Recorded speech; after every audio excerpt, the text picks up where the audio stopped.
This is blasphemy. This is madness. This is Sparta!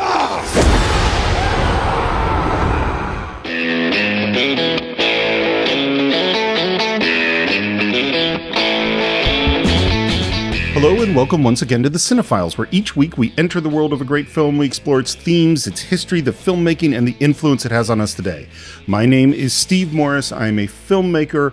I am sheltering in place, and I am also a directing instructor in Los Angeles, California. Hello, everyone. My name is John Roque. I'm a voiceover artist, writer, producer, and host here in Los Angeles, California. And what I'm saying now, the CEO of the Outlaw Nation. There you go. Just trying to make that all happen. So that's what I'll call myself from now on for this. For the Outlaw Nation. Does Lindley have to address you as Mr. Chairman now? And only during business hours from 9 a.m. to 5 p.m., which is what we've established. Well, that makes sense. So the movie we are talking, yes. I'll tell you how this movie came about. So as most of you know, I always try to do a fair amount of research before each of these movies. And John and I came up with a list of things we really wanted to do. And I immediately ordered them from Amazon on Blu-ray. And Amazon is not shipping everything in the next day or two. And they sent me a message saying, hey, you're not going to get these things until mid-April. And so instead I called up John and I sent him a list of, here's the movies I own. Which one would you be interested in doing? And the one that he picked was, strangely enough, the very first one on the list, because alphabetically I put movies with number titles at the beginning of my list of films. And so the film we're doing today, chosen in an incredibly scientific manner, is Zack Snyder's 300, based on the Frank Miller graphic novel. Hell yeah. I'm excited about it because this is also a film that I own, and I am absolutely remiss that there is not a 4K version of this movie out there for people to enjoy, because this is such a visually beautiful film and one that I go back to a lot. So I was excited that this was on your list of films that you own. Plus, I know we're both fans of the Frank Miller graphic novel. I think you have it on one of your shelves there behind you. And we're excited. And I love this time period that it addresses, and the story, which is a historically true story, maybe not historically true within the movie, but historically true story about this battle. It is, yes, definitely a true story. This movie, look, I'll talk a little bit about the history because, of course, I love history, but nobody thinks that this is accurate. You know what I mean? Like, this isn't trying to represent any kind of reality. I don't think anyone is fooled into thinking this is accurate. But one of the reasons I was so excited about talking about this, and it sort of occurred to me after we picked the film, was we get to talk about a person who was hugely influential on me in a certain time of my life, and that is Frank Miller. Normally we talk about directors and actors and people like that. And here I think there is an argument to be made that he might be the greatest comic book creator in the history of comics. I would argue he's in the top 5 of most influential. 100%. For damn sure. And part of the reason I say that is, like, obviously you can't underestimate Stan Lee or Jack Kirby. They're hugely important. Alan Moore, one of the great writers of all time, Neil Gaiman. There's so many great artists we can talk about. Todd McFarlane, Neil Adams, so many people that are hugely important and influential. John Romita Sr., tons and tons and tons. But I don't think there's anybody who is both an artist and a writer who is so influential in both realms and really shapes comics going forward in the way that Frank Miller does for a certain era. And so I wanted to give a little biography of him. He's born in 1957. He wanted to be a comic book artist from like 5 years old. He drew a picture, I forget what his first drawing was, and said, "Mom, this is what I want to do for the rest of my life." And he, as a young teenager, was drawing and sending things out to the comic book companies and comic artists for comments. And the person that he hooked onto was Neil Adams. And Neil Adams is definitely on the list of one of the greatest comic book artists of all time. I had a bunch of his comics, including the groundbreaking Green Lantern, Green Arrow series, which I absolutely love. And he saw something in this kid who was 14, 15 years old at the time. And at 17, he came to New York, and Neil Adams got him his first jobs for DC and for, I think, DC in the late 70s. And it sounds like Neil was pretty hard on Frank, a very tough mentor.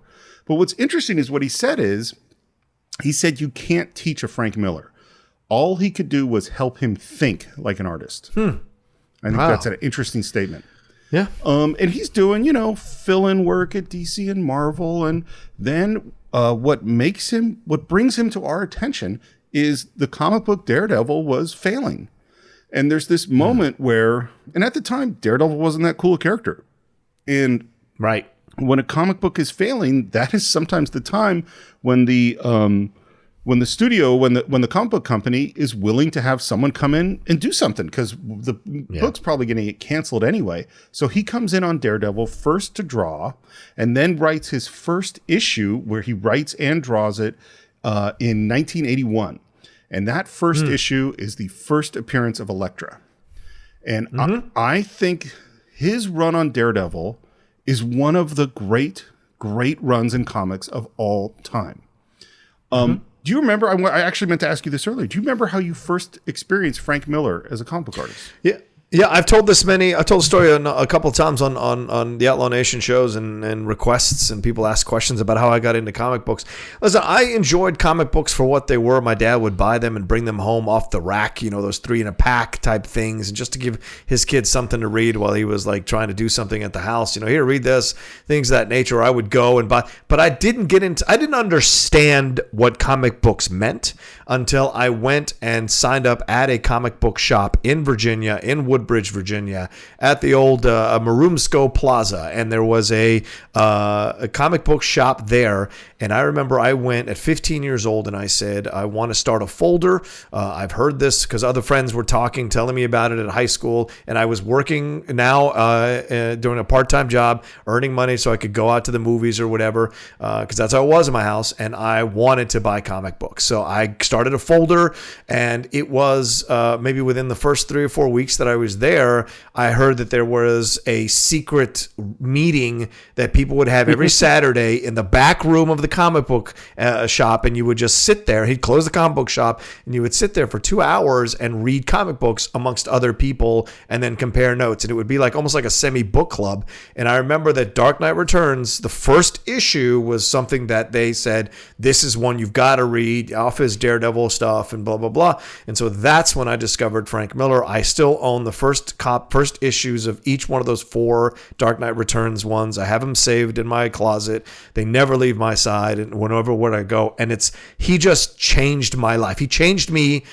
so powerfully about what comic books can do, and I've been a massive fan ever since, through Sin City, then coming back to rediscover the Daredevil run, which he did with Karen Page and with Elektra and Daredevil, all that whole run that he did, and so much more, man. And Frank Miller has just been an essential part of my love of comics since that day when I was 15 years old. Yeah, so for me, I know, again, I've told the story before too, that my dad, whose comic book collection had been thrown away by his mom when he first went into high school, and these were 40s and 50s Batman and Superman comics. I know, right? He brought me comics all the time when I was sick, or when he would just bring it home from the 7-Eleven or whatever. So I started reading Superman and Batman when I was really young. And what I think is, so there was just like you, there was a comic book store in downtown Tiburon that was called The Attic. And The Attic was a classic, almost kind of in a basement, and it had that dusty smell, and there were a couple of video games in the front, and the owner was playing a game of chess all the time with some customer, and it was just, geek haven. It's exactly what you picture as the old suburban comic book shop. And I came in there, and he said, and asked him kind of, what should I read? And he said, well, have you read these? And he pulled out, and it's a compilation of, it was called Elektra, and what it really was it was all the Elektra parts of that Daredevil run. So they just pulled out the Elektra parts, which is 4 years or something that he was on this comic. They just pulled out the Elektra parts and put it together. That was the first experience I had with Frank Miller, and that was amazing. And I read that maybe a year before Ronin and Dark Knight came out. And when Dark Knight Returns came out, I can't begin to tell you how influential this was on me. I really think there is a good chance if Frank Miller and Alan Moore and a few other people didn't start in really hitting in 85, 86, 87, that's right when I was graduating from high school, I might have dropped out of comics. You know what I mean? Yeah. Because they are what they did in the late 80s, and in particular, Dark Knight Returns and Batman Year One and Daredevil Born Again, they went, oh, this is an art form. there's real writing here. There's real thought here. There's real drama. It's dark and it's gritty. I cannot begin to tell you how big a deal this was for me. Huge. Yeah. I think we share that in that very similar experience, Stephen. I'm sure a lot of people listening to us had a similar experience as well when these comics came out, if they're of a certain age, because it really changed them. And it opened the door to understanding how to appreciate and enjoy the artistic possibilities of comic books, right? It's like when you grow up watching, animated films and you watch, fun films, whatever. The moment you watch that one film that shows you what film can actually do with its medium, that you're forever changed. And I think Frank Miller has given that experience to so many kids. And I bet there are kids who still discover it at 10, 12, 13, 14 years old, the first time they read Dark Knight Returns, and they're completely changed from that moment on, or Ronin, or Sin City, or even V for Vendetta for the Alan Moore side, or Watchmen. It just changes them about what the possibilities comic books can be. It's what taught me that comic books were just an art form. I always loved them, but the idea that they are an art form like film, like novels, like plays, that they are not limited to superhero stuff, that they can be dark, that they can be funny, that they can be adult, they can be complicated and literary, they can be poetic, they can be anything they want. And it was that discovery that went, oh, here's this thing I love. And now I'm discovering that it could be so much more than what I thought it could be.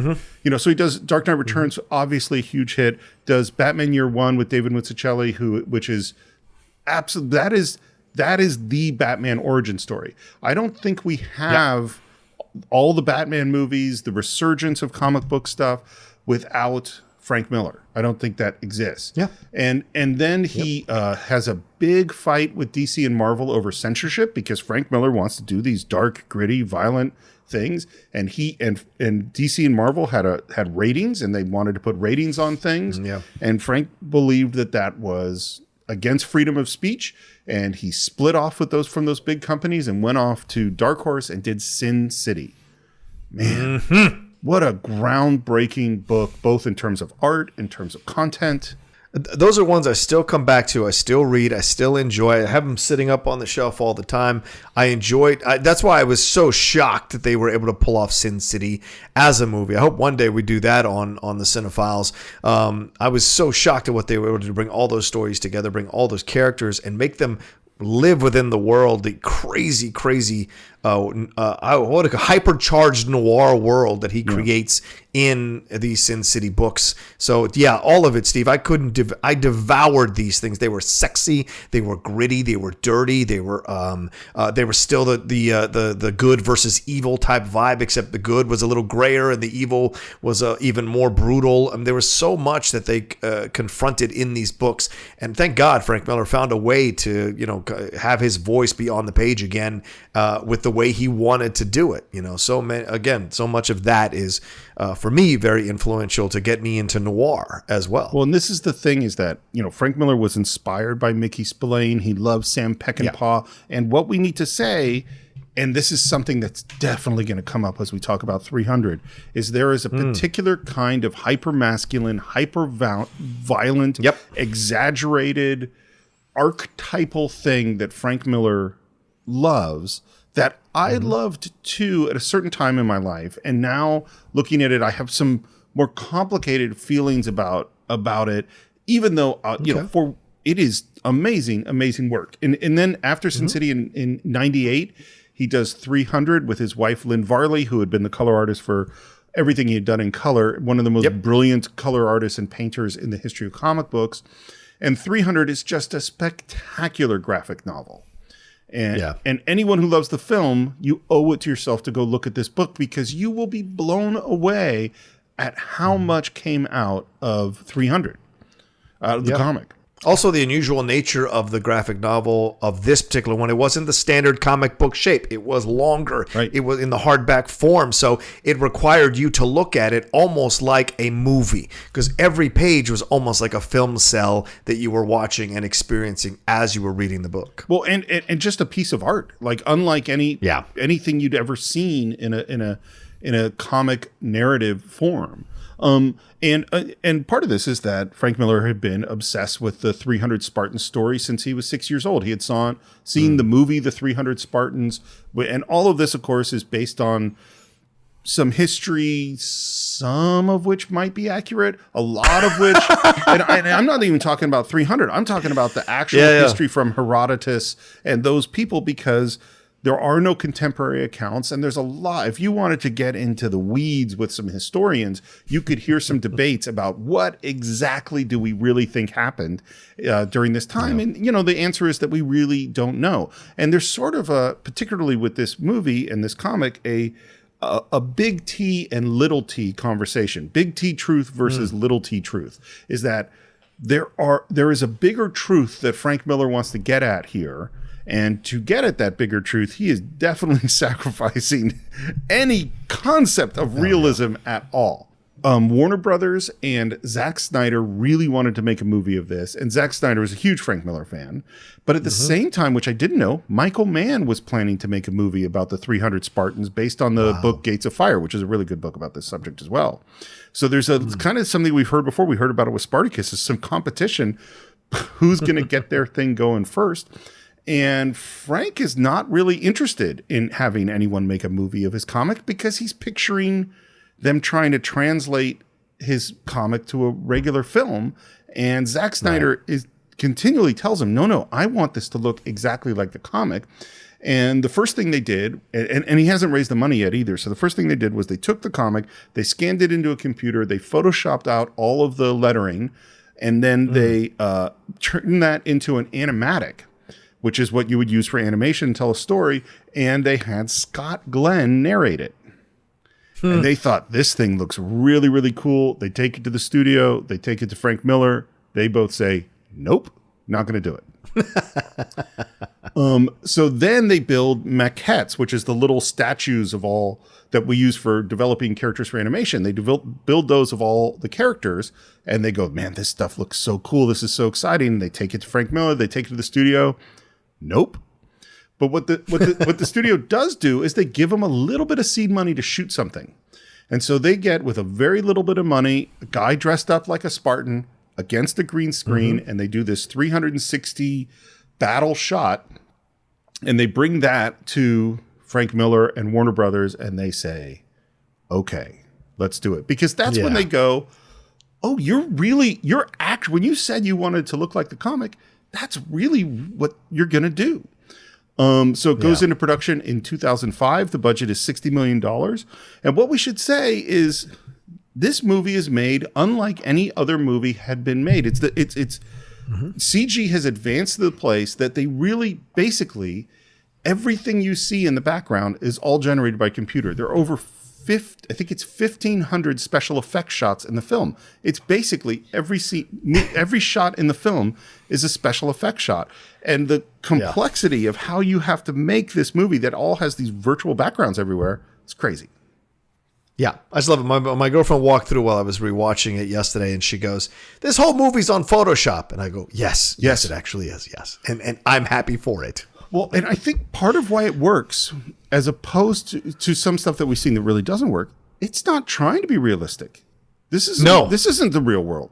It says this is graphic. This is art. You're living in a painting. And because of that, I think we cut it slack in all these ways, because the design elements are so gorgeous. And what's the difference between a film like this and Fast and Furious, where they're flying out of cars and flying out of planes and going from one building to another in a car? It's all fantastical. This film is fantastical, but it has, as you said, Steve, a hyper sense of masculinity throughout.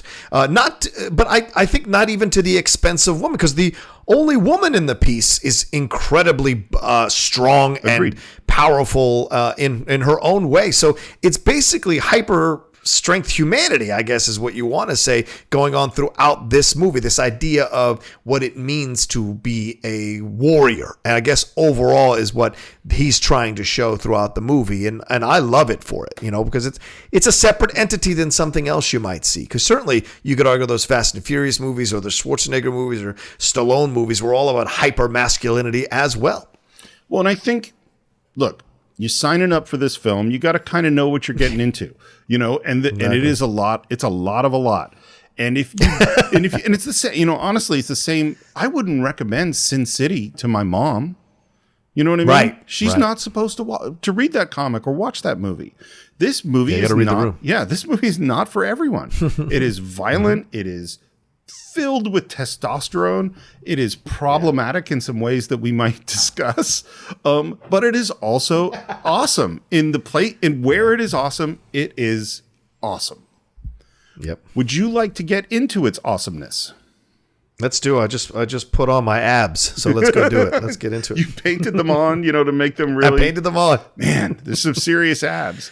But right now we open with heavy music, and immediately, right from the logos, you see the color theme and the color control, all of which comes right out of Lynn Varley's palette. And we see some skulls, and there's lightning, and someone is holding a baby. And what we hear is that in the Spartan world, they examined each male child, and if the child was lacking in any way, deformed or weak or sickly, they would toss that baby over the cliff and let them die. Right from the beginning, you get it. This is about masculinity and the ability to be a warrior, right? Because even they shoot it from below and you see the skulls. Those are probably baby skulls that are just looking up from that vantage point. Yeah. And then what we hear is that basically by the time a kid could stand, they are, to use the words of our narrator, baptized in the fire of combat. And we see this kid fighting an adult, and that is Zack Snyder's son.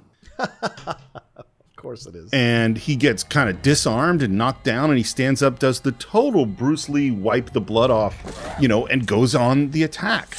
Taught never to retreat, never to surrender.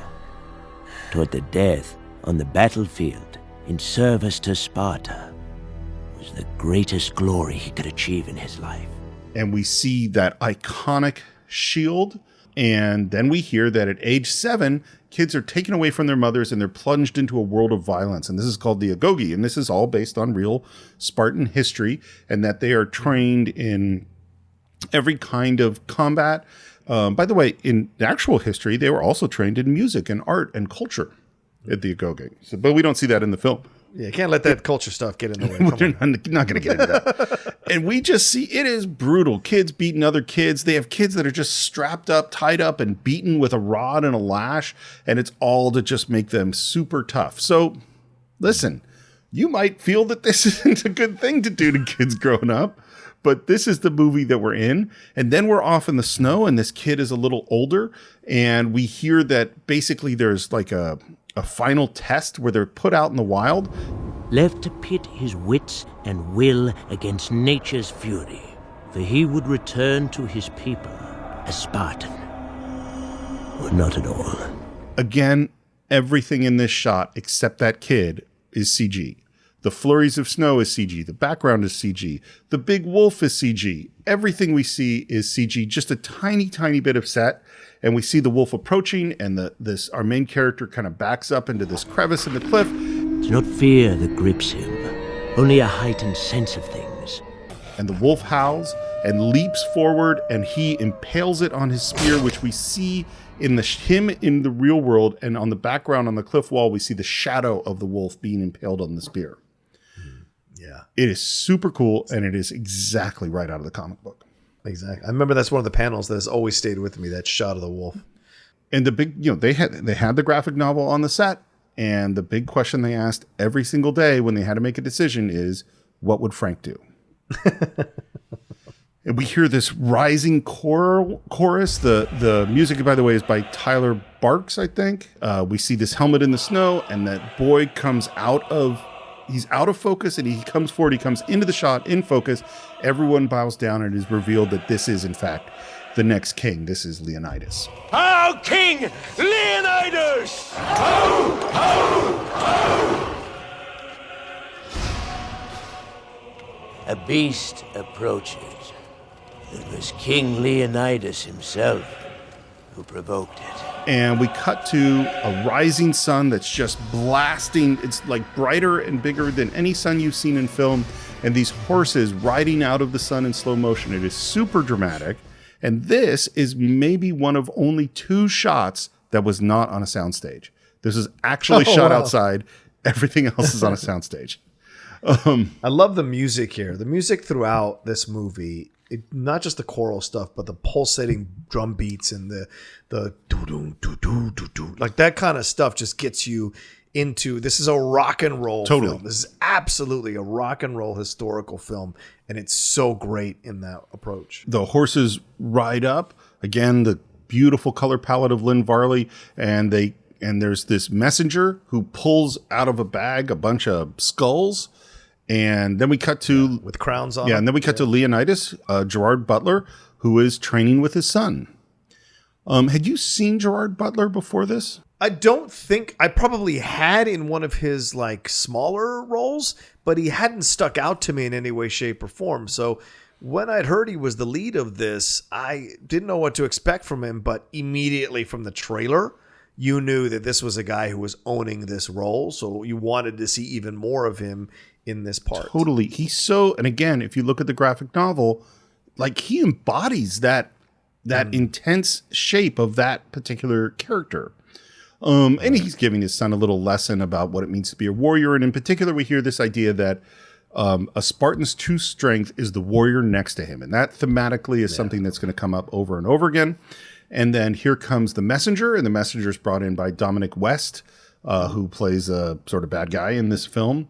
Before you speak, Persian, know that in Sparta, everyone, even a king's messenger, is held accountable for the words of his voice. And the messenger says, earth and water.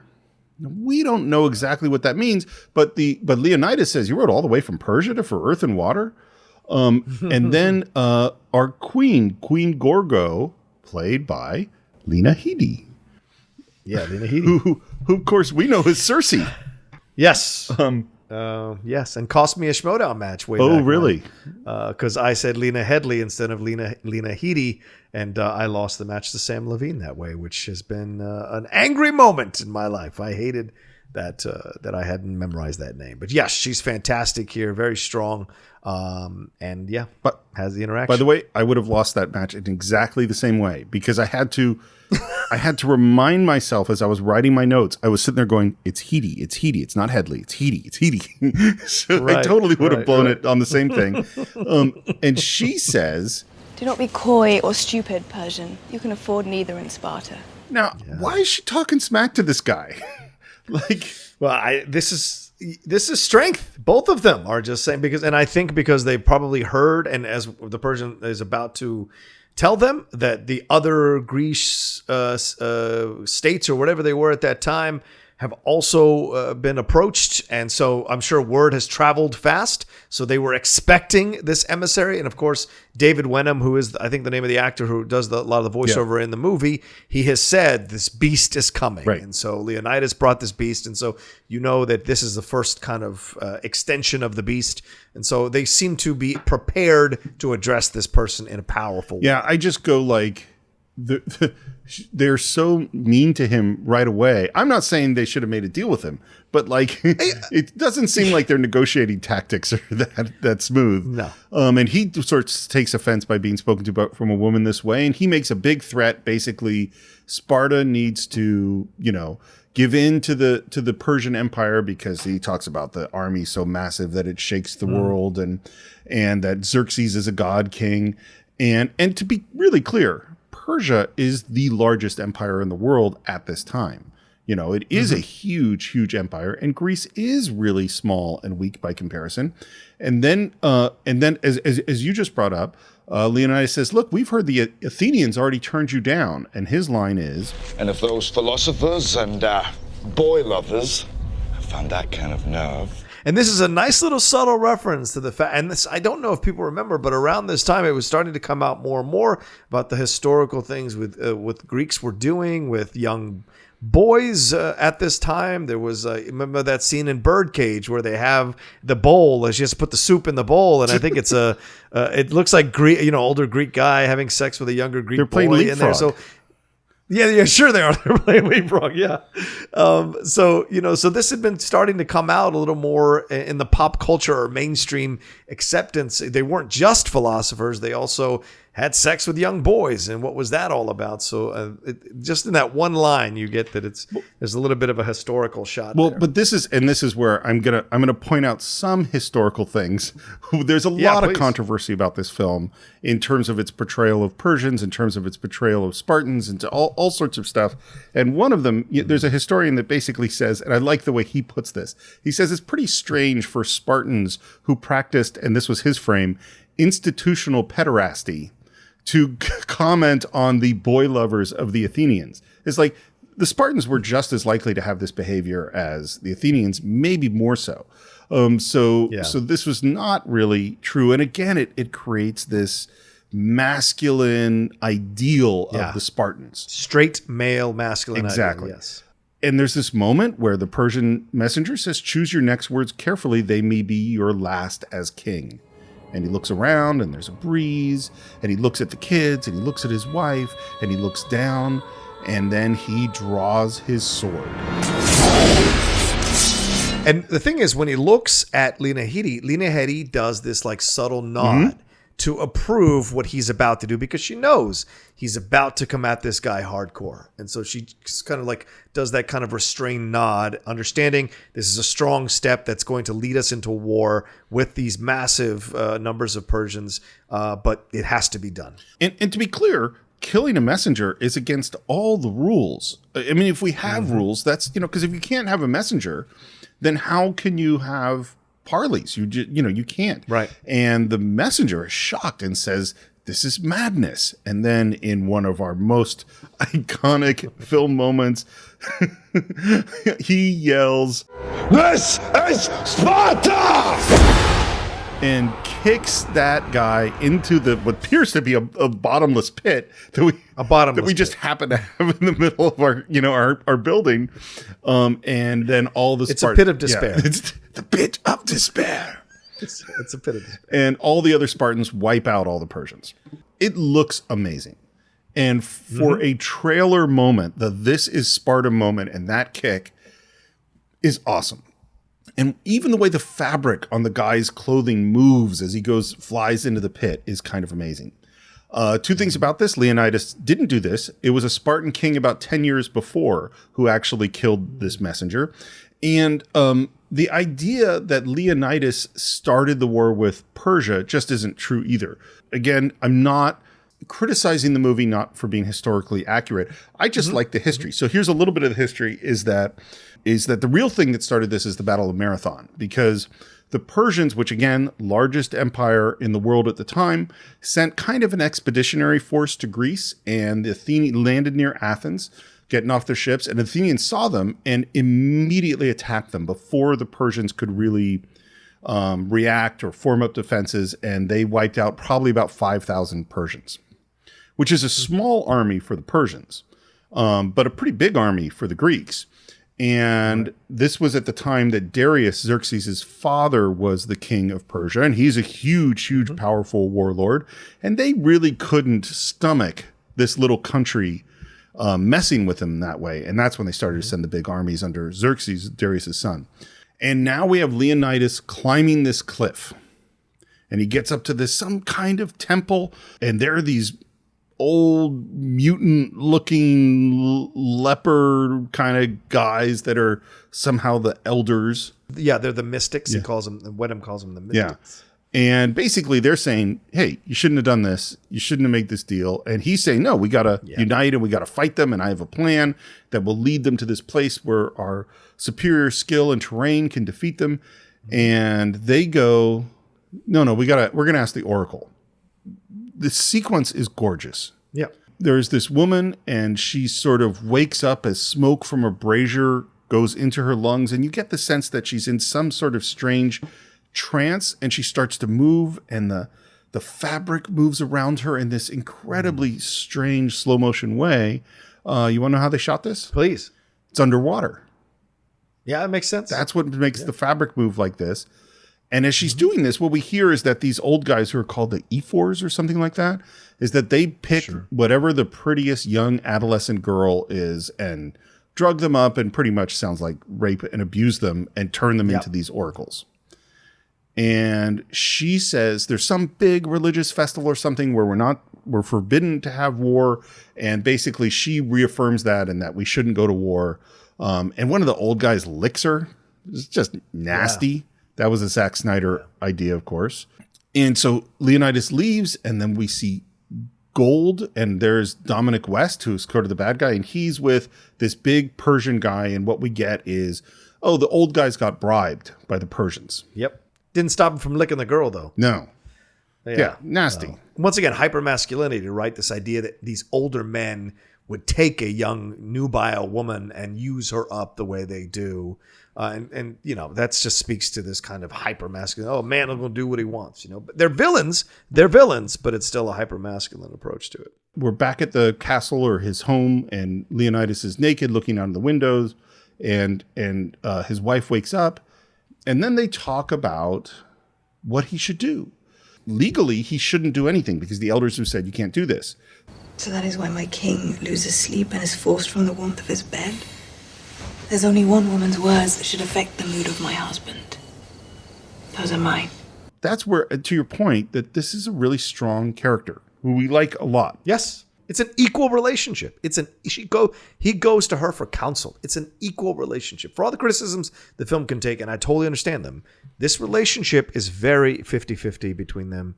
And he never talks down to her. He never dismisses her. He never disregards her. It's a very strong relationship, which carries over into the sequel, but less said about that, the better. I never saw it. I had actually forgotten there was a sequel. Nor should you. By the way, that is reflective of that's historically accurate, is that in terms of the ancient world, Spartan women were more free, had more agency and more power, and were treated more equally than most other places. That doesn't mean they were treated equally, but more so.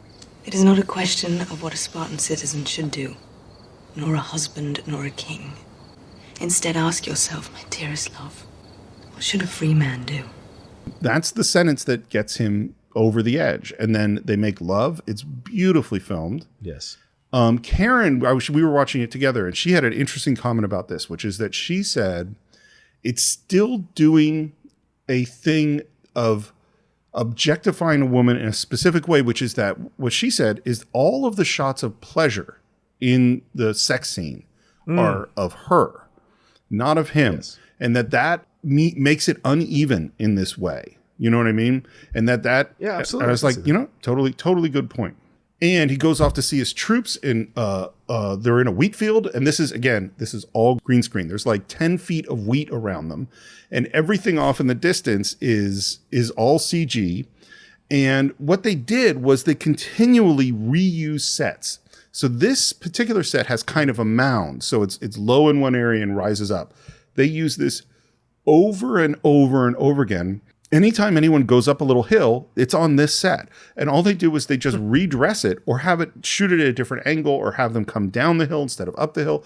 And all of this had to be figured out and visualized in advance.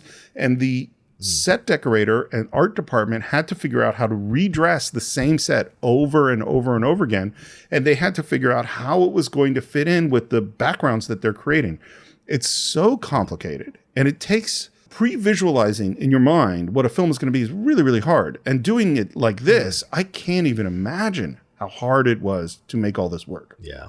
And we have our 300 Spartans assembled. They all look awesome. And we see that there's this young guy, which is the captain's son, and there's some looks between them. And then here come the elders who say, whoa, whoa, whoa. We said you weren't going to go. And I love Gerard Butler, who just goes, I'm here, just taking a stroll. Stretching my legs. These 300 men are my personal bodyguard. Where are you going to walk? Oh, I don't know. I hadn't even thought about it. Maybe north. Maybe north. The hot gates. You son of a bitch. And the troops start to take off. And by the way, this is a perfect example of how they're using the set. Is you see the 300 kind of go over a hill and they go down a little bit. And what they actually did was as they went down, they all just ducked and hid. And then you see them going up the hill in the background. That's all CG. Those are not real people. Brilliant.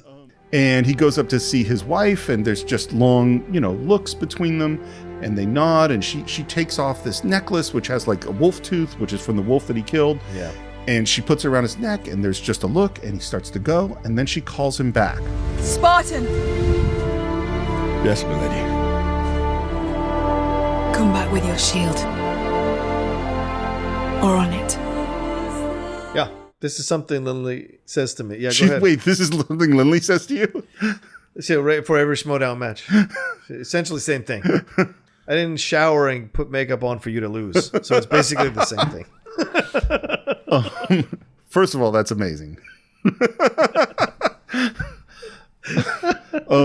Apparently, this is stuff out of Herodotus, and according to Herodotus, what Leonidas said to her is he told her to marry a good man because he wasn't coming back. You know, and then we hear some narration as we go off. Here's one of the thoughts that really hit me this time.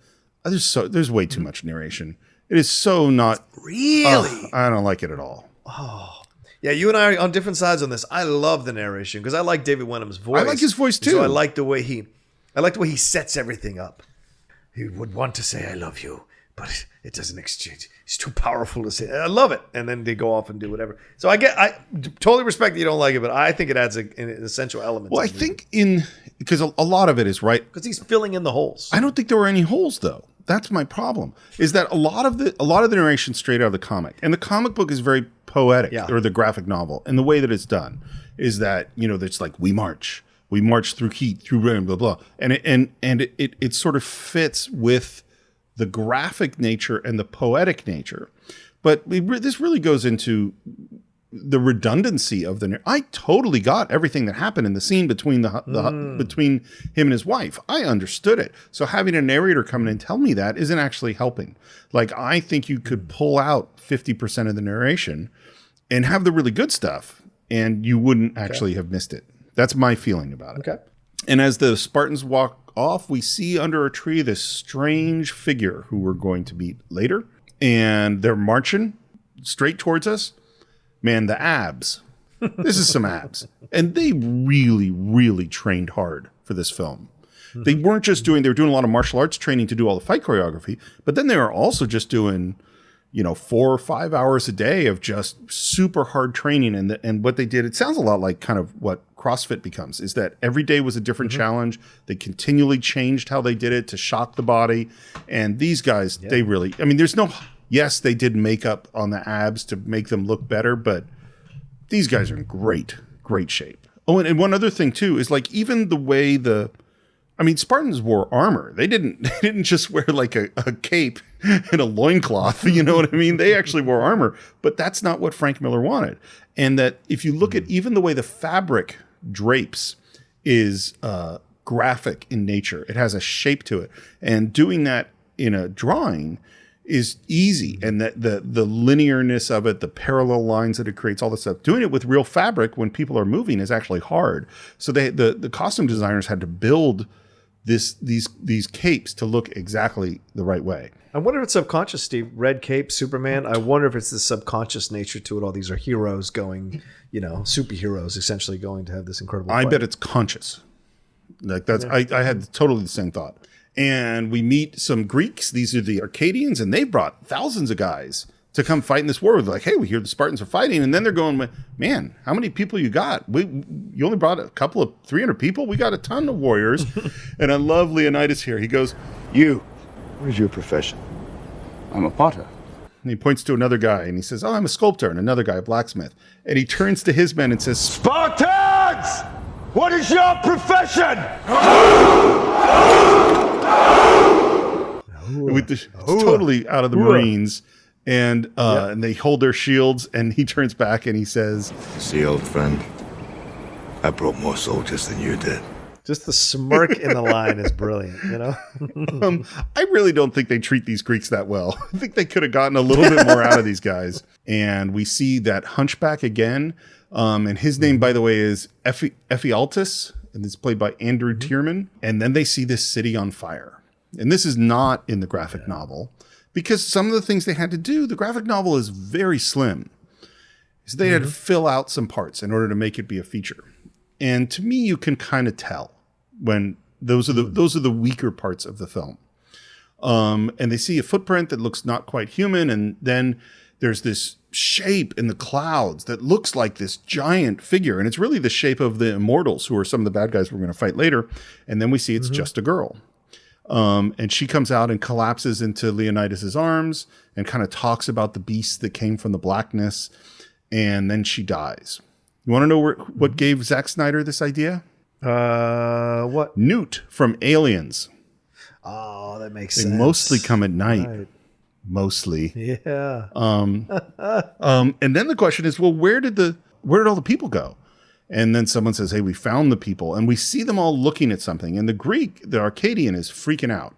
And Leonidas says, Immortals. We'll put their name to the test. and then we cut to this tree of bodies. Again, that's a Zack Snyder idea. I loved it. I thought it was brilliant to give you an idea of the ferocity and the barbaric nature of the army they're about to go face. And again, Steve, this is another moment of hypermasculinity because you have the Arcadian kind of freaking out saying, we should go back, blah, blah, blah. And Vincent Reagan says, calm yourself or still your mouth or whatever. And even Leonidas comes in. He's like, we're going to just calm down. We're going to see if they're really immortals or not. Like, there's no room for the crying and the freaking out and the all being scared. There's no room for it because we go forward into the fight. I think it's visually so stunning and so powerful. Yeah. And this is the thing. Zack Snyder, as you know, is not my favorite director. But visually, he's among the best there is. Stunning. Absolutely. Stunning. It's the story. And that's why I think this is my favorite movie of his, because he's really leaning on Frank Miller for the story. And it's the story stuff that he's not always as good at. I know you said that the Watchmen director's cut is great, which I've never seen. I've only seen the non-director's cut. So at some point I need to watch that. Yeah, please. Yeah, do. here's one other thing I want to talk about, which is the Persian Empire. Because our portrayal of the Persians, and we're going to see them throughout, is monstrous, barbarous, horrifying, even like anti-human in a weird way. Like they're really portrayed as not human. Between the giant that's their king and the monsters that are sent out and the horribleness, and this is not true. Okay. And like if you, as empires go, and I'm not defending empires, the Persians were pretty nice comparatively. Like what their deal was when they conquered a country, they said, listen, we don't want to fight you. If you say you're going to be a part of the Persian Empire, all we want is you to pay taxes, and occasionally we're going to draft some people for our army.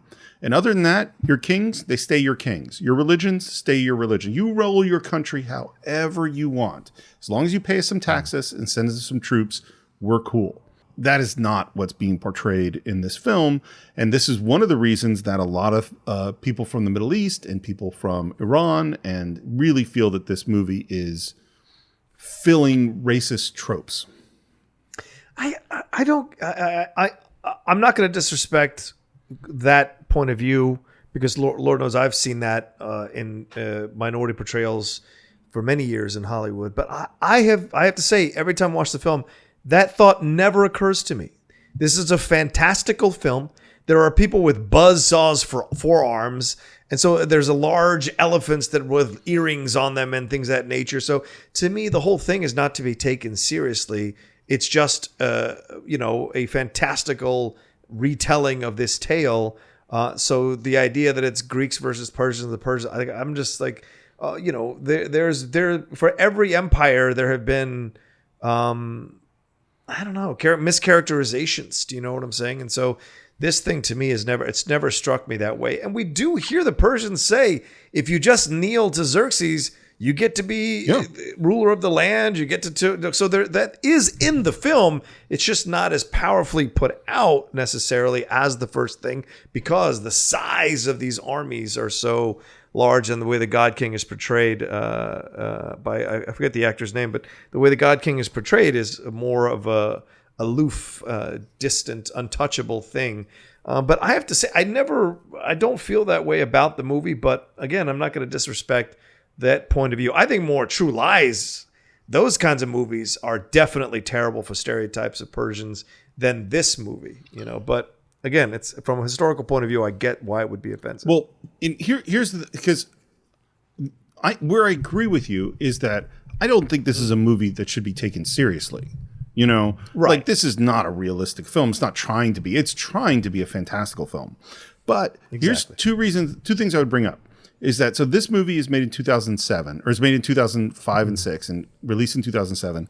That's at the height of the War on Terror, and so this is a time when actually there was talk of this is a clash of civilizations. It's us against the barbarians, and there is a narrative that exists throughout Western history of East versus West. We talk about Western civilization, and that Western civilization goes from the Greeks to Alexander to the Romans to the Catholics to the Spanish Empire to the British Empire, and that for sure. all of the Mongols, the Celts, the Vandals, they're all the barbarians, and it's us against the barbarians.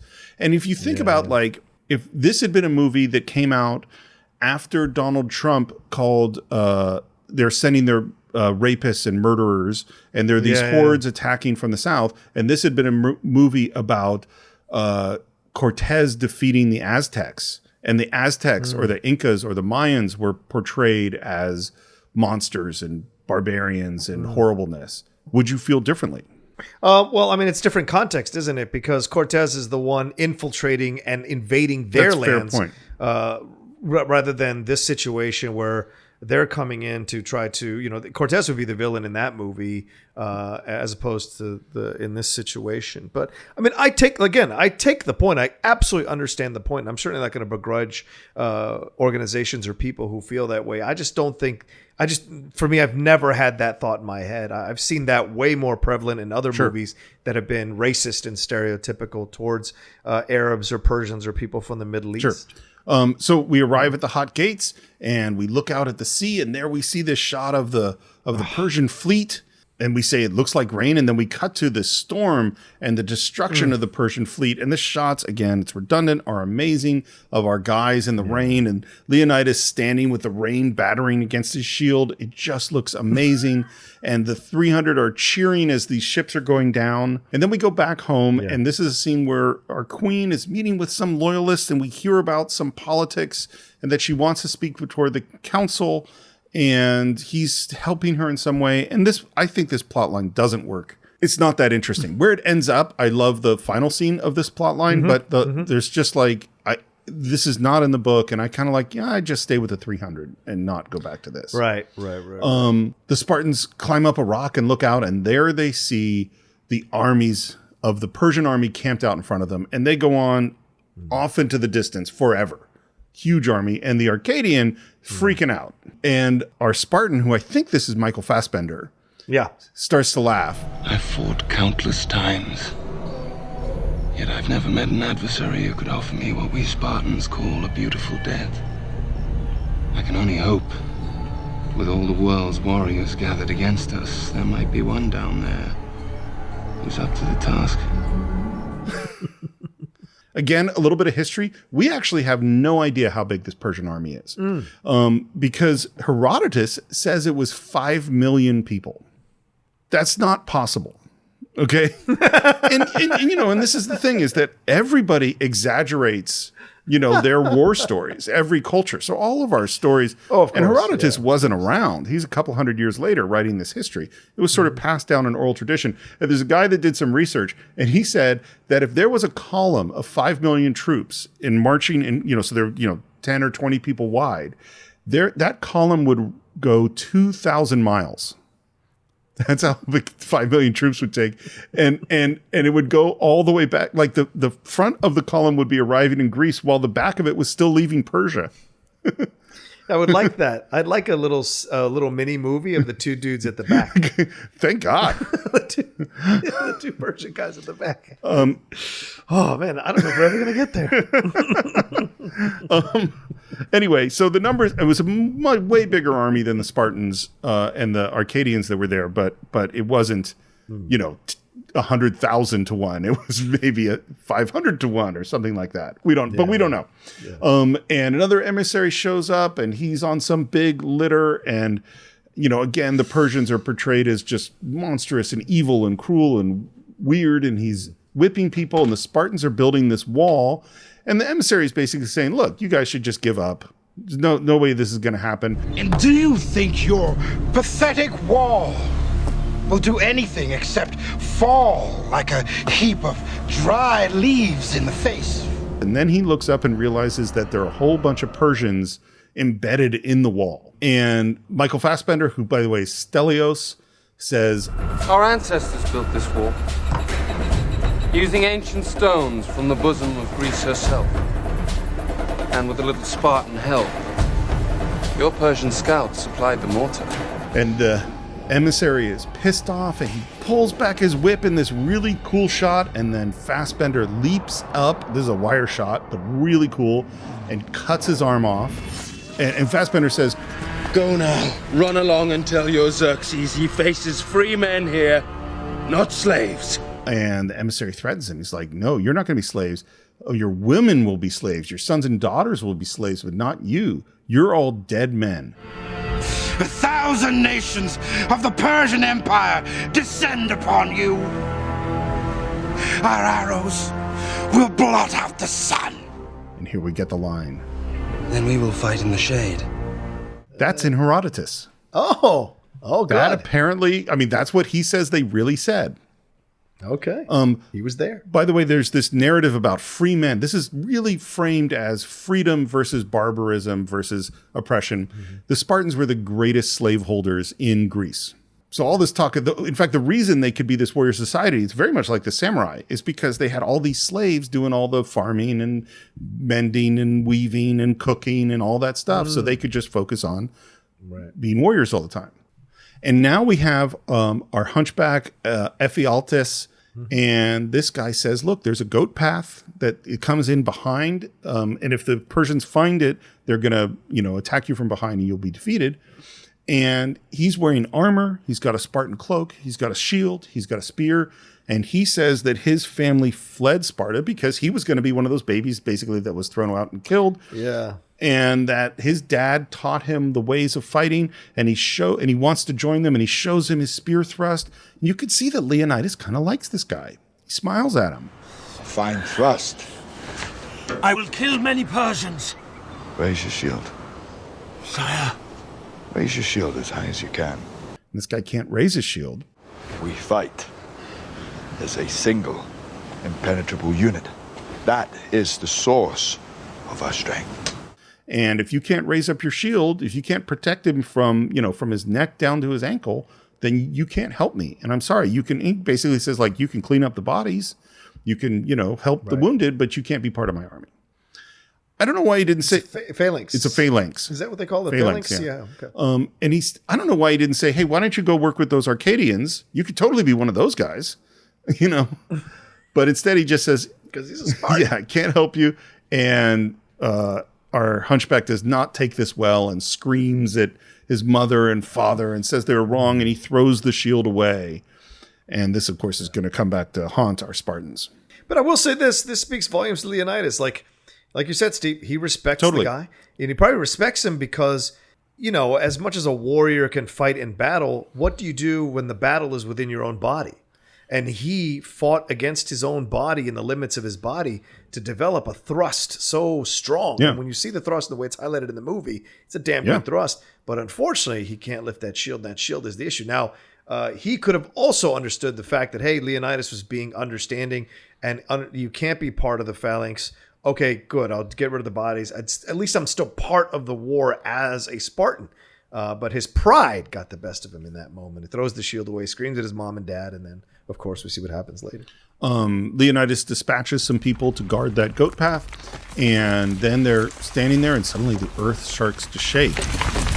Earthquake. No, Captain.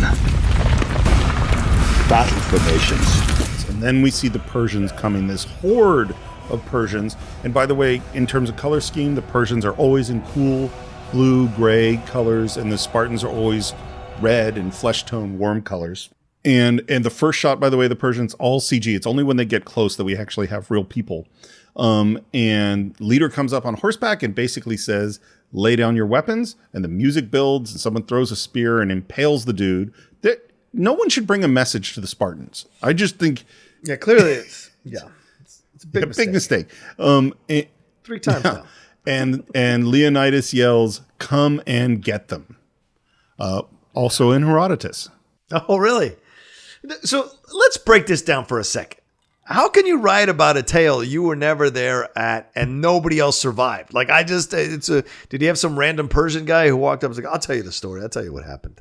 Or is this all just like, is this like Henry V? Like the way, I mean, I think when Shakespeare wrote it was at a time when they were in war, or they were trying to like kind of feel this pride of war.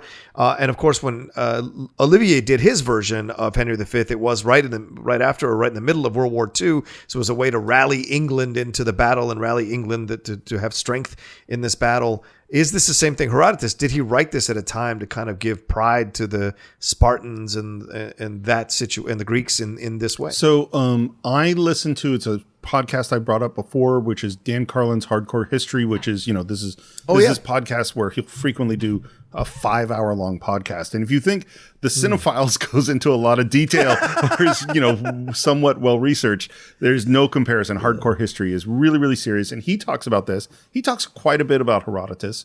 And Herodotus is really the first historian as we think of historians.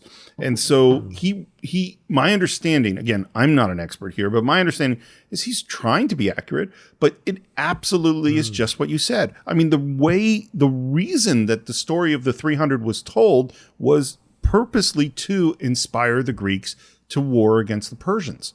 And it is a story of national identity. Okay. And of course, and he said there are 5 million Persians that came and attacked. This is just, and you think about, the George Washington cannot tell a lie, or, name whatever your favorite mythical, we do this all the time. And this is why, it's funny, right now it's just the beginning of Passover. And in Passover, you read the Haggadah, which is the story of Moses and the Exodus from Egypt. And one of the things, and a lot, particularly, we have a very, very old version of the Haggadah, which is, there are newer ones that are very different, but it's, a lot of the Haggadah is these rabbis sitting around talking about how we should talk about the story of coming out of Egypt.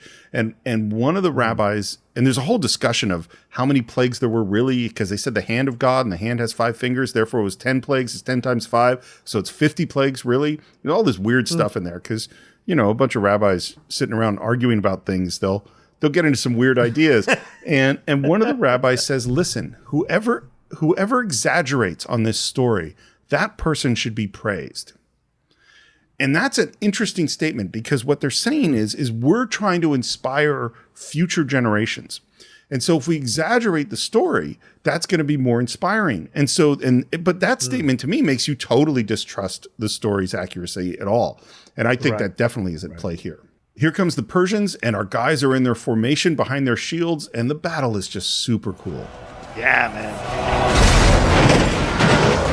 First, they push them back, and in unison, they open up the shields and kill a bunch of guys.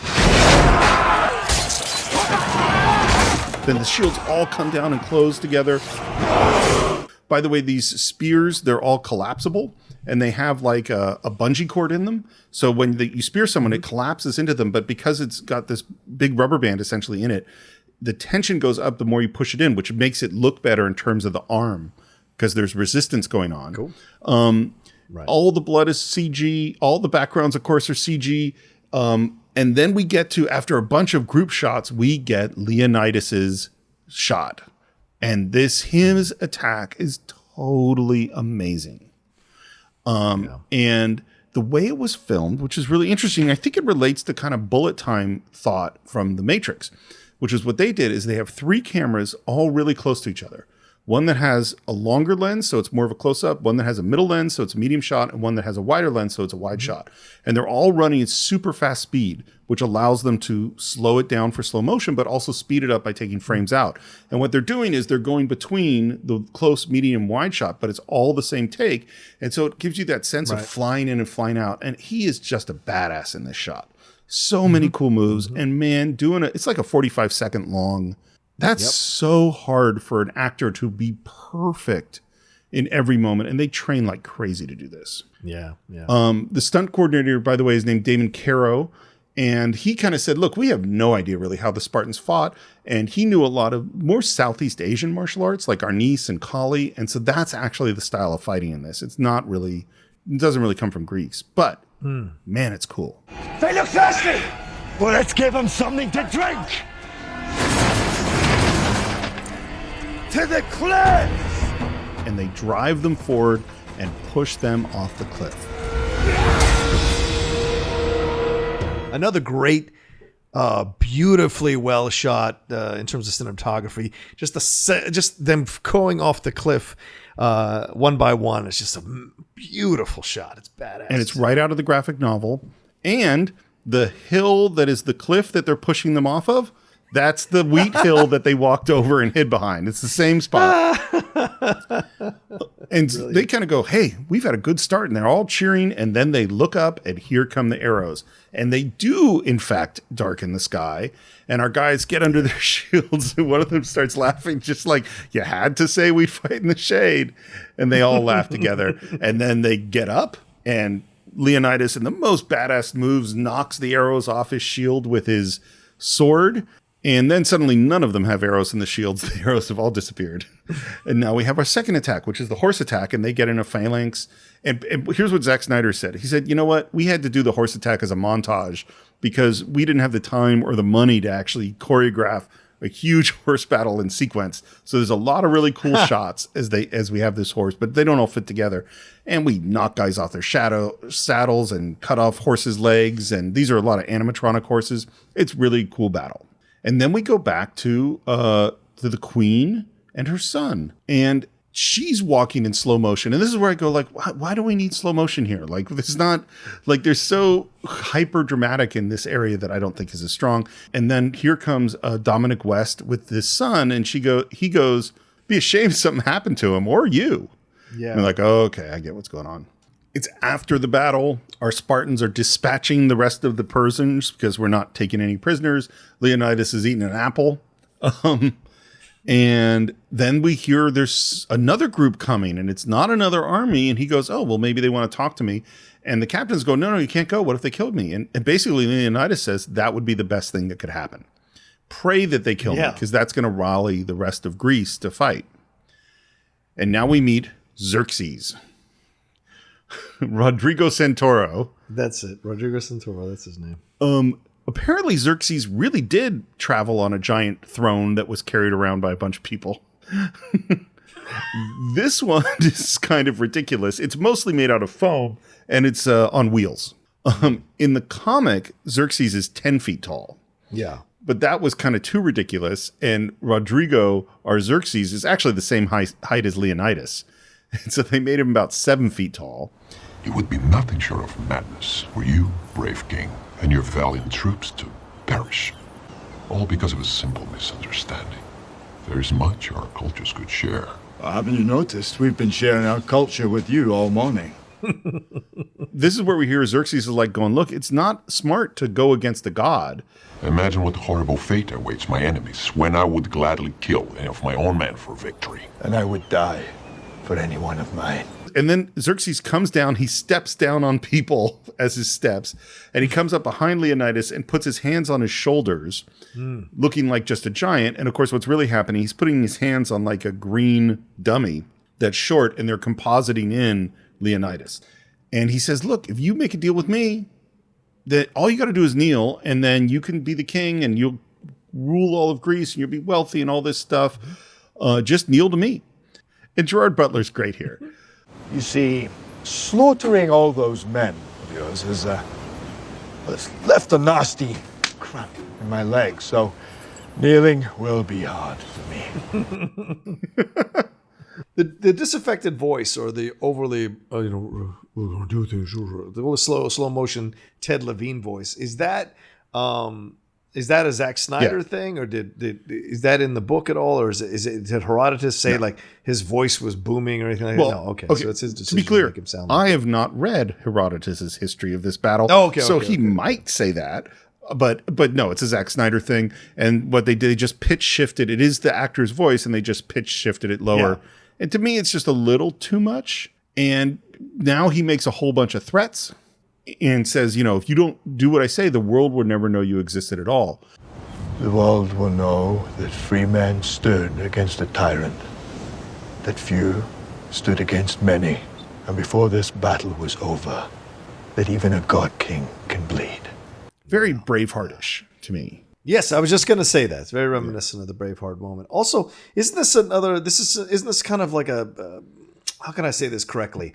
It feels very much like another one of these gladiator epic pseudo homosexual moments when he puts his hands like the fingers draping on the shoulder. It's very homosexual overtones in that, just kind of we saw in Spartacus with Tony Curtis and Laurence Olivier in the bath. It just feels that way. These epics seem to slide them in certain moments. And again, I mean, this is a old school construction of what it is to be masculine, and part of that definition of being masculine is not being gay, and so, this is, and the movie is what it is, and this is where it's one of the interesting, I was going to say this at the end, but my feelings of Frank Miller have really changed because what has been revealed in the last decade or so, his art has gone way downhill.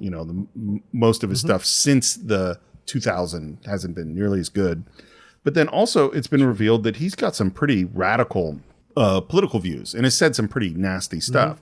And what's so weird to me about it is that when I read Dark Knight and you would have these newscasters, say these really almost fascist sounding things, or you would hear Batman say these sort of fascist kind of things. I always thought that Frank Miller was commenting on that or satirizing that or creating, like Marv in Sin City, like creating these extreme characters to examine them. And then later on, as I've heard more of his actual point of views, I'm like, oh, wait, was that what you actually thought? What is your opinion in here? Like, are we getting just it's a hyper masculine, hyper realized, not realistic thing, and you don't really feel these things? Or are you talking your actual opinions? Right. We're building a big wall out of bodies. Pile those Persians high. But unless I miss my guess, we're in for one wild night. And it's the night, and here come the Immortals. Great design, right out of the book. By the way, you want to know where the name Immortals came from? Tell me. I always assumed that was what the Persians called their elite fighting group. No, the Greeks came up with this name because they kept killing them, and there kept being more that kept coming. So it's a Greek name. Yeah. And one guy comes out in front below this huge wall of bodies, and they push the bodies over and crush the guy. And then we just have another badass battle, except that in this battle, we start to see Spartans die. Spartans start to lose. Yeah. And there's this huge giant who is actually a 7'2" tall actor or stuntman or something. And he's chained up, and the Immortals unchain him. And he runs out, killing a bunch of Immortals, grabs an axe, and just after... Leonidas has saved Delius. Delius sees this axe flying at him and ducks down. And again, we get one of those iconic shots of the axe cutting through the hair at the top of the helmet. Really cool. And then Leonidas battles this giant. Great battle. He's just on the edge of losing the whole time. I love the shot. He cuts his leg and then he drives a sword through the guy's bicep and he pulls it out and then is on top of him, drooling on him. Leonidas reaches for a dagger, slams it into his eye. The giant pulls the dagger out of his eye and is still attacking, and then he manages to cut his head off. Is this a good time to say that this film is a little bit violent? It's a lot violent in the most beautiful ways. And this is the moment that we finally use those Greeks, and they come in and attack from the flank, and now we wipe out some Immortals. Right, and this is what I enjoy about the voiceover, because at this point is when he says, David Wenner comes in and says, and then the Arcadians come in and they make a beautiful mess of everything, and they're glorious to watch. So I love the voiceover. That's great for me because it adds to the element. No, I love that too. I think that's totally great. And then we cut to Xerxes on a mountaintop looking down, and this is a great moment of voiceover too. And a man who fancies himself a god feels a very human chill crawl up his spine. Yeah, man. Total Frank Miller line. Frank Miller, he has a way of turning a phrase. Like one of my all-time favorites is Daredevil Born Again. For I have showed him that a man without hope is a man without fear. I mean, he's so good when he's good. Oh, yeah. Spartans are celebrating, And there's this moment where, hey, maybe we could win. Big score comes out, and now we have the ridiculousness of the attack. We start with, these soldiers that are obviously slaves, and they're being whipped to go into battle. And they say the ones in the back are yelling forward, and the ones in the front are saying back, and they get wiped out. And then we have the Rhino Attack. Yeah. No, this is not realism. Again, yeah. And the Rhino's wiping out Persians. Yeah. And it charges, and we throw a spear at it, and we have that great Rhino collapsing right before our guy shot. And then we get some guy, wizards throwing, grenades at them. And that doesn't go so well. And they all blow up. And then we cut to Xerxes and the dude with the sword for his arms. And he's executing generals that have disappointed Xerxes. Right. We get an elephant attack. Yes. With giant elephants. I still don't quite know how the Spartans got rid of those elephants. That seemed kind of hard. But they go off the cliff. And then there's a badass moment where the captain's son just fights really, really well, and we've defeated everybody, and he stands up and he makes eye contact with his dad, and his dad is obviously proud of him. And then his dad sees coming out of the mist a rider, and he calls to his son, but it is too late. And the rider attacks, and we see the head fall off his body, and the body falls. By the way, this is done by just wrapping the guy's head in green fabric so that they could take it out later. Reaction from dad is great, and he goes crazy. He goes berserker mode, wipes out a whole bunch of guys, and then drops to his knees next to his son's body weeping. They have to pull him back screaming. And this is so funny because you juxtapose his toughness at the beginning of the movie when Leonidas says to him, "Your son is here. He's kind of young," and he says, "I have plenty other sons to replace him." And he's no younger than he was when we first fought in battle. And here he is, absolutely destroyed and watching his son die in battle. So it's an interesting character switch from the braggadocio guy at the beginning to the guy who's here in this moment now, completely unhinged by the loss of his son in such a unsettling way. And you really feel for him. I think this is... Absolutely. Because this isn't a movie of sentimental emotion. Nope. And this is the most emotional moment to me. Yeah. It's a movie of testosterone filled heroism. You have, and it's thrilling, but it's not emotional. We cut to what I can only describe as like the orgy dome, and there's our hunchback, and he is surrounded by quite a collection of odd erotica. Yes. And he's obviously overwhelmed. Yeah, it's the dark web erotica. Yeah. Xerxes is there and basically is going, look, you can have every desire you could possibly imagine fulfilled. All you got to do is tell me how to attack the Greeks. You will find I am kind, unlike the cruel Leonidas who demanded that you stand. I require only that you kneel. We're back with the queen, and our bad guy approaches her, and basically he says, look, I run the council. Yeah. You need me. And she slaps him, and he doesn't care about that. And he pushes her against the wall, choking her. Your husband fights for his land and his love. What do you have to offer in return for my word that I'll help you send our army north? What does a realist want with his queen? I think you know. And she takes off her clothes, and he pushes her against the wall and says, this will not be over quickly. You will not enjoy this. I'm not your king. And the camera pushes in on her. Yeah. It's terrible. It's awful. Yeah. Yeah. But a woman's agency in a patriarchal society sometimes is just her body. And this guy is, of course, an evil dude. So how do you reiterate the evilness? You have him take the queen, and then, of course, later betray her. And so, it's a way to reaffirm the evilness of this guy. Our Spartans are binding up our wounds. Our narrator is, now we see him with the bandaged eye. I trust that scratch hasn't made you useless. Hardly, my lord. It's just an eye. God so fit to grace me with a spare. Badass. Yep. And this is when we hear that the Persians have found the trail and that the battle is over. Our Arcadian runs in. He's like, we got to go. And Leonidas smiles, gets up and yells, Spartans! Spartans!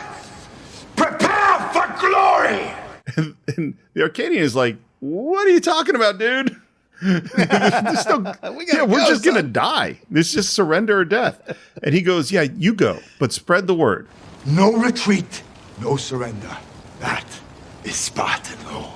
And by Spartan law, we will stand and fight and die. A new age has begun. An age of freedom.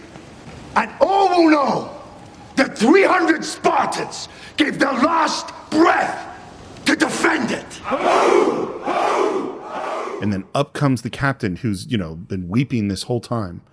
And there's just a really nice sentimental moment. I have lived my entire life without regret until now. It's not that my son gave up his life for his country. It's just that I never told him that I loved him the most. Really good. And Leonidas says, my heart is broken for your loss. And the captain replies, heart? I have filled my heart with hate. And Leonidas just goes, good. Yeah. It's simple good. And then he goes over to Dilius and says, who's like, I'm ready to go to battle. And he's like, yeah, and you're a great warrior, but you're even better at this other thing. You will deliver the story. Sire, any message for the queen? And he reaches up and takes off that necklace, the same one that she put on him, and he hands it to Dilius, and he says, none that need be spoken. It's a great line. Great. And Dilius heads off. And there's just a great shot of the Spartans on the cliff. Spartans, ready your breakfast and eat hearty. But tonight, we dine in hell! That's my favorite line of the movie. Because the way he says hell with that Scottish accent of his, Gerard Butler, it's great. Tonight we died in hell. He's just chewing his lines. Oh, yeah. And you should. That's why he's I think he nails this thing, And now we're back to Sparta, where our queen is addressing the council. We think, the guy came through with the deal. Yes. And she's making a good speech about how we have to help Leonidas. Yep. And then Dominic West stands up with the slow clap. It's over. The slow clap is and it's obvious right away that, he's completely betrayed her, which is just horrible. And then to make it even worse, he says that she offered herself to him, and he of course refused, and says something horrible like, if I were a weaker man, I'd have your scent on me. Ugh. Horrible. And she's just really pissed off. She goes to attack him. They restrain her, and we think, oh my God, she's going to lose. This guy's going to win. And then she grabs the sword and stabs him. And this is so satisfying. This will not be over quickly. You will not enjoy this. I am not your queen. That's how I get revenge. And as she pulls the dagger out, gold coins fall, and we see Xerxes on the gold coins. See, and this is the only moment where I was like, this is a little convenient. This is where the line from me was a little that he would just be walking around with a bag of coins from Xerxes. You don't think he would have got found out by doing that? So I was like, it's a little convenient. This is why I go, none of this is in the book. And this is, and the book, I think the movie was too thin, and they're like, we need to build it up a little bit. Maybe you're right. And because to me, a basic screenwriting rule is if you could take something out and no one would ever know that you took it out, you should take it out. And that's not always true. Sometimes there's just really special things that are kind of magical moments that weren't really necessary for your story. But it's like you could, once they leave to go to the Hot Gates, you could never come back to Sparta. And this would be a perfectly good story. And I think all of the stuff with the queen is just lesser than. It's not that it's bad. And certainly the moment of, her repeating his line as she has a dagger in him is awesome. Yeah. That's a really good moment. But I just don't think it holds up to the other stuff. We're back on the cliffs. Our guys are looking out over the Shadas again. Amazing. And here come more immortals. Here comes Xerxes. They've knocked their arrows. They aim our 300 are in like a ball formation now, which looks really cool with Leonidas out in front. And again, they make him the offer. You still could come with me. We like your courage and we admire Spartan valor. And of course, we see that Ephialtes is there now in a Persian uniform, and the emissary is talking for Xerxes and says, Leonidas, your victory will be complete if you but lay down your arms and kneel to holy Xerxes. And now there's this moment, and the camera pushes in on Leonidas. It comes in slowly, and we cut to the wolf that he killed as a young man. And the narrator says, "It's been more than 30 years since the wolf and the winter cold. And now, as then, it's not fear that grips him, only restlessness." And the camera moves across the immortals, and then Leonidas lowers his head. And the narrator says, "His helmet is stifling." And so he takes off his helmet. And now our speaker looks back at Xerxes, because they're all kind of going, hey, maybe this is going to work. And then the narrator says, "His shield is heavy." And he drops the shield. By the way, one thing about the shields I forgot to mention is they have different, all these weapons are plastic. They're all plastic. And the shields, they had big ones and small ones, because when they were in these formations where they had to block everything, they had these huge shields. But those shields were way too big for the hand-to-hand combat stuff they were doing. So when they're out moving around and fighting, they had much smaller shields. Right now we got the big shields. And now Xerxes stands up because he's like, oh, this is going to work. Your spear? And he lifts the spear towards camera and looks at Ephialtes and says, "May you live forever." And Ephialtes closes his eyes. Oh, that's a great moment. And he looks at Xerxes, and he drops the spear to the ground. And we're going, oh my God, is he surrendering? Like, this is crazy. And there's this beautiful extreme close-up of the profile of Leonidas, and he closes his eyes, and then we see the queen. He's visualizing her in the wheat. This is very gladiator-ish to me. Yeah, oh yeah. And we're back to Leonidas, and then he calls Stelios, who leaps out of this circle, out of this sphere of the Spartans, and steps on Leonidas's back and kills the speaker. And now we go back to our narration where we repeat these ideas, but in a different way. He says, "His helmet was stifling. It narrowed his vision, and he must see far. His shield was heavy. It threw him off balance, and his target is far away." And then Leonidas picks up the spear and throws it. We see it flying. We see its reflection over the stairs as it goes towards Xerxes. Yeah.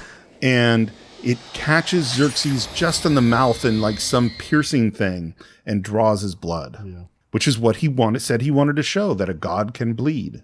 And then we're into a battle, and the captain attacks and Leonidas attacks, and we know they're going to die at this point. Yeah. And they're just, arrows are coming in, and they're fighting, and the narration says, "The old ones say we Spartans are descended from Hercules himself. Bold Leonidas gives testament to our bloodline. His roar is long and loud."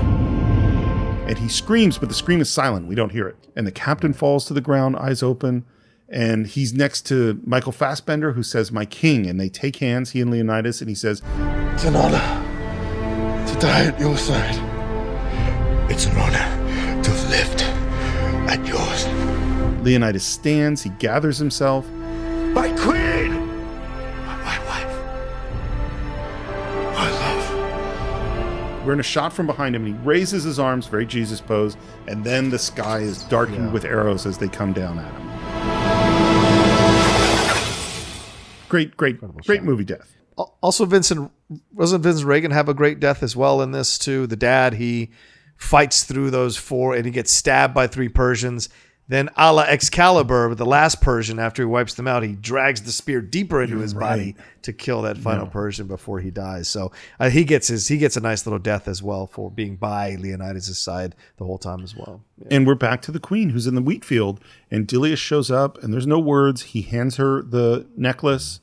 There's a nod between them, and he goes away. She takes the wolf tooth, and Leonidas' son is there, and she puts the wolf tooth necklace over his head.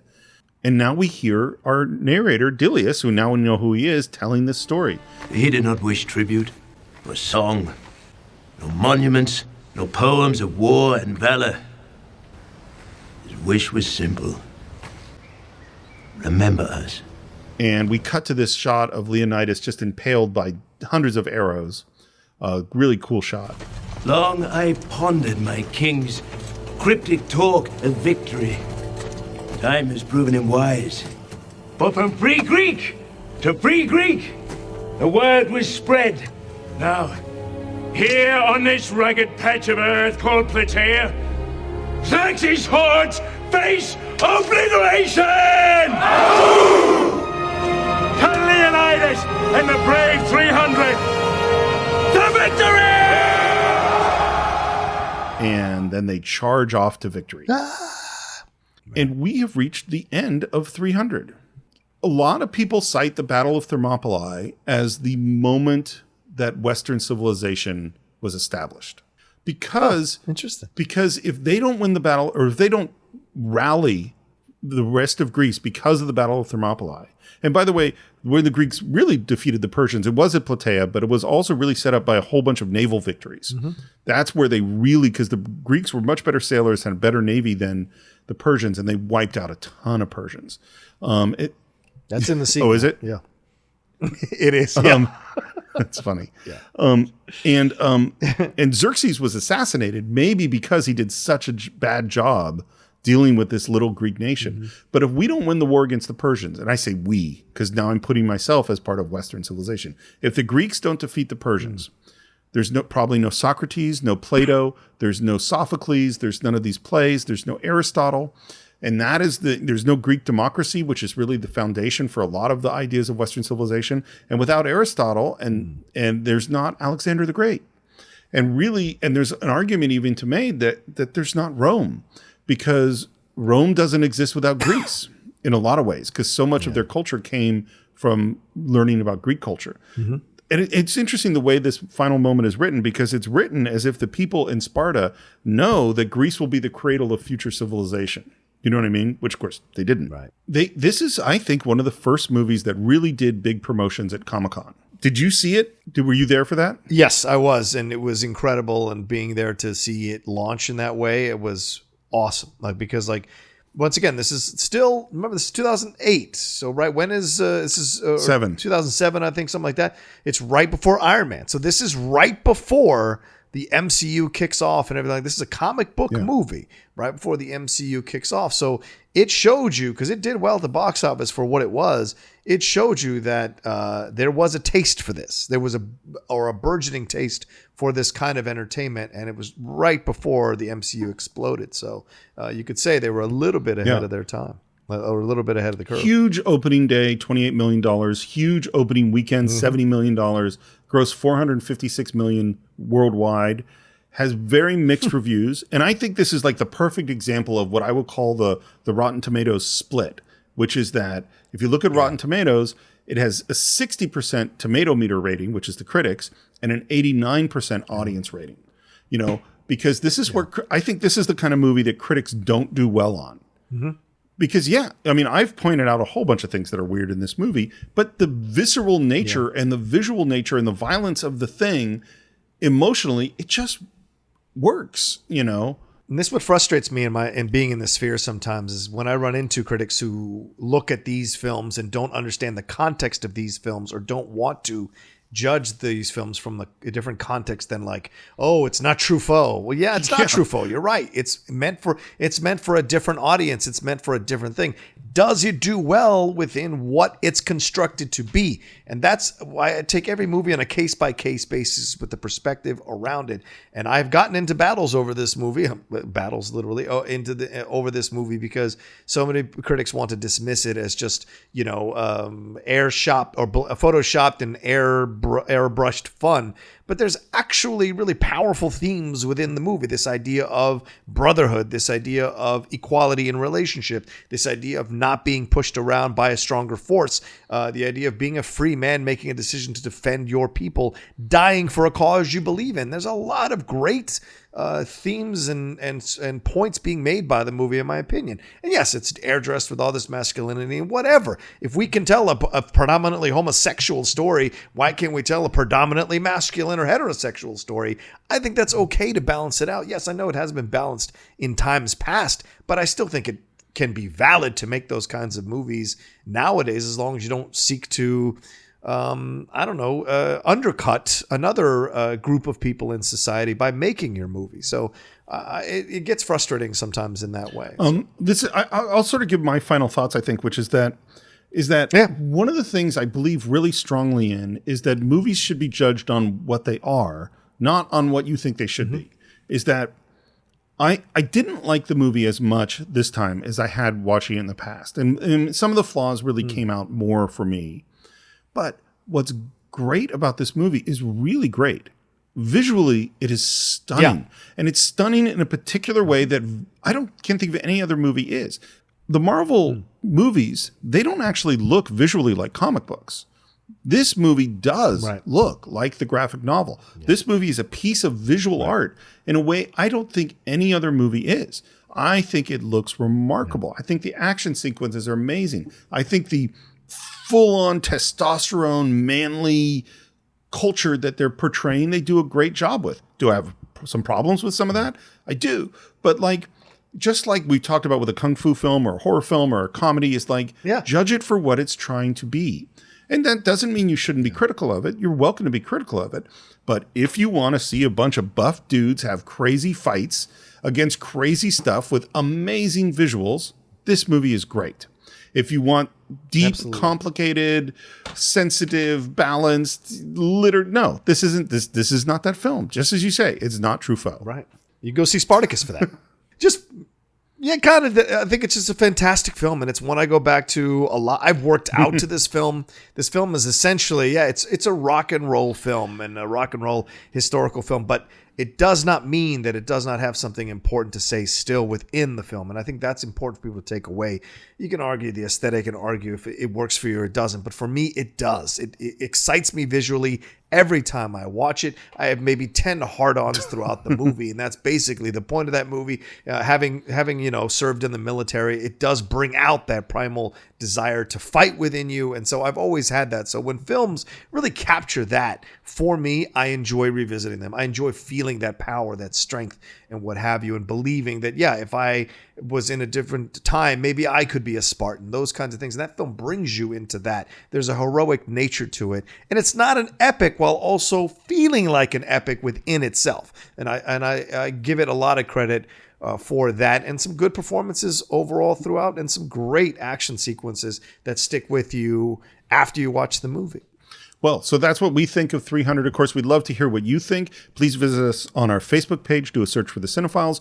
Subscribe to the show on iTunes, Spotify, YouTube, Stitcher. Please leave reviews on iTunes. They really do help us. Love to see your comments on YouTube. They're a lot of fun. If you want to support the show and listen to our Cine-Files shorts and a bunch of other stuff we're doing now, go to patreon.com/thecine-files.